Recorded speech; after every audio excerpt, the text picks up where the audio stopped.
शादी से पहले क्या थी, पहले वो जान लेते हैं। शादी से पहले मैं हिंदू ही थी। अरे क्या नाम था आपका? मनीषा शर्मा। शर्मा जी हैं। तो शर्मा जी से बुद्धिस्ट तक का सफर कैसा था, और जब आपने ये डिसीजन लिया तो कहीं ना कहीं सोसाइटी का जो रिएक्शन था वो क्या था, वो भी जानना चाहूंगी। मेरे को पहले ही पसंद आ गई। ठीक है। हाँ। मैंने कही मैंने पूजा पाठ नहीं कर दूंगी। मैंने कही जैसे मैं रह रही हूँ जैसे रहना पड़ेगा। हाँ, पूजा पाठ नहीं करने देंगे? ब्राह्मण लड़की को पूजा पाठ करने से मना कर? नहीं नहीं, हाँ मैंने पहले मना कर दी। मैं पूजा पाठ नहीं करेंगी और कोई देवता नहीं घर में आएगा मेरे में। तो आपको उस चीज से तकलीफ नहीं हुई जब माता जी ने कहा कि देखिए पूजा पाठ नहीं करना है और कोई देवता घर में नहीं आएंगे? क्योंकि ब्राह्मण लोग तो पूजा पाठ बहुत करते हैं। हाँ, मेरे घर में अभी भी होता है बहुत ज्यादा।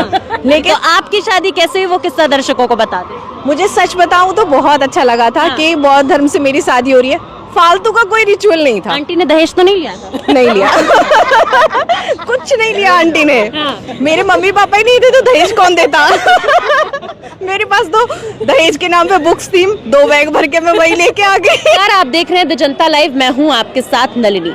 6 दिसंबर ये वो तारीख है जो संविधान निर्माता डॉक्टर बाबा साहब अंबेडकर को याद करने के लिए खास तौर पर जानी जाती है।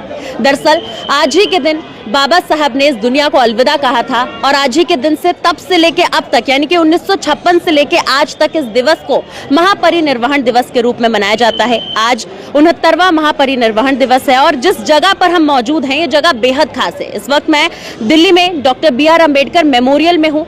ये वही जगह है जहाँ बाबा साहब ने अपनी जिंदगी के अंतिम पलों की अंतिम सांसें ली थी। ये उनका निवास स्थल हुआ करता था, जिसे बाद में अब लोगों के लिए एक म्यूजियम के तौर पर बना दिया गया है, जहां लोग आते हैं और बाबा साहब की जीवनी को समझने की कोशिश करते हैं, उनके योगदान को समझने की कोशिश करते हैं।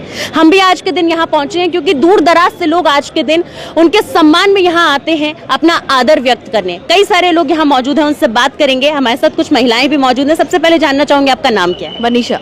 मनीषा जी, आज के दिन आप यहाँ पर पहुंची हैं। डॉक्टर बाबा साहब अंबेडकर को जानने वाले मानने वाले हर कोई दूर दराज से यहाँ पर आते हैं।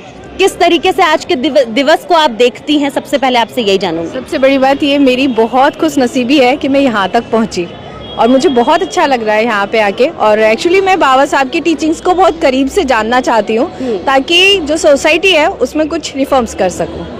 सोसाइटी में बदलाव के लिए बाबा साहब को जानना चाहती हैं। बाबा साहब का जीवन भी कुछ ऐसा ही रहा, तमाम धर्मों को जाना और सिर्फ एक धर्म की तरफ आकर्षित होकर आगे बढ़े। उन्होंने कहा था कि मैं हिंदू धर्म में पैदा हुआ, ये मेरे बस में नहीं था, लेकिन मैं हिंदू होकर मरूंगा नहीं। तो ऐसे में आपने कहा क्योंकि आप उनसे सीखती हैं, तो आपने उनसे क्या सीखा और अपने जीवन में क्या क्या अप्लाई किया, दर्शकों को बताएं। श्योर। मैंने सीखा कि देखिए सबसे बड़ी चीज होती है कि आप दूसरों के लिए काम करो, अपने लिए नहीं, क्योंकि अपने लिए तो हर कोई जीता है। तो उन्होंने जो काम किया वो दूसरों के लिए किया था, सबसे बड़ी चीज़ तो यही थी।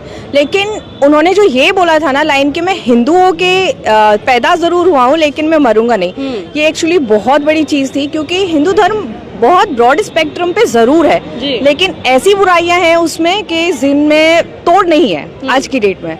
लेकिन अभी जो ये बौद्ध धर्म है इसमें काफ़ी हद तक ऐसी अच्छी चीज़ें हैं जिन्हें अगर एक्सेप्ट करें तो हम आगे बढ़ सकते हैं।